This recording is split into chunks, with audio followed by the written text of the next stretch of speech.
Je suis Jack London, mon vieux. L'auteur le plus célèbre d'Amérique. J'aimerais acheter les droits de votre article, L'homme du donjon. Acheter? Il triomphe depuis 5 ans avec la machine de Turing. Benoît Solès et Amaury de Crayancourt reforment leur duo, complété cette fois par Anne Plantet, pour marcher sur les traces de l'écrivain Jack London. La Maison du Loup, ça raconte les circonstances de l'écriture du dernier roman de Jack London. Déjà, c'est un portrait de Jack London. La pièce le prend juste à ce moment-là, où il est devenu célèbre et riche aussi, et paradoxalement, alors que son moteur était une forme de révolte et de volonté rageuse d'arriver, quand il arrive là où il est, il n'a plus l'inspiration, lui, la flamme qui était la sienne. Et c'est ce constat que fait sa femme, Charmian, jouée par Anne Plantet, et elle décide, en voyant un article dans un journal qui parle de la révolte d'un prisonnier qui sort de tôle et qui veut sauver un de ses copains qui l'a aidé à s'en sortir en tôle. Elle trouve dans cet article la flamme que Jack a perdue, donc elle fait venir ce taulard, et la pièce raconte leur confrontation qui va donner à Jack London cet ultime sujet de roman qui va être son dernier grand roman, et un roman qui va à sa sortie changer le système pénitentiaire. J'ai pas attendu que l'inspiration vienne. Je lui ai couru après comme un dératé. Et quand je l'ai enfin attrapé, je l'ai serré là, dans mes poings. Je me suis mis à écrire. Malgré leur complicité, retravailler ensemble n'était pas une évidence pour les deux comédiens. Il y a eu une audition parce que chaque rôle est différent, chaque personnage est différent.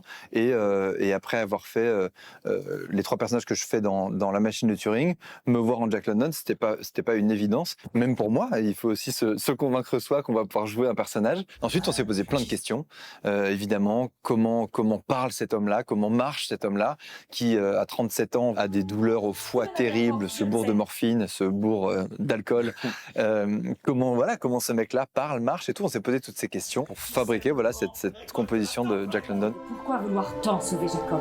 Vous avez une dette envers lui. Laissez-moi maintenant, je ne veux pas parler, je ne veux pas parler de ça. Laissez-moi! Je ne veux pas raconter notre histoire. Inspirée par l'œuvre de London, la pièce aborde des thèmes qui restent d'actualité. On retrouve un peu ces thèmes de Jack London qui sont universels d'ailleurs, et les gens qui ont vu la pièce en tournée nous disent mais c'est fou parce que à travers eux, tu nous parles du rapport de l'homme à la nature, tu nous parles de la place de la femme dans la société, tu nous parles des violences policières, et quand il y a une scène de prison très dure que je joue qui peut évoquer presque le martyre de George Floyd, donc cette pièce n'est pas le musée Grévin où on ressuscite un Jack London pour comme ça. Cette pièce, comme lui l'avait dans ses livres, nous parle de la société d'aujourd'hui, nous parle de la difficulté d'être, de vivre, d'aimer, de créer. Je suis terrifié à l'idée d'avoir plus rien à dire et qu'on m'oublie. Une évocation d'autant plus intense que les deux acteurs vont se dédoubler certains soirs. On va jouer à 19h au Théâtre du Palais Royal, La Machine de Turing.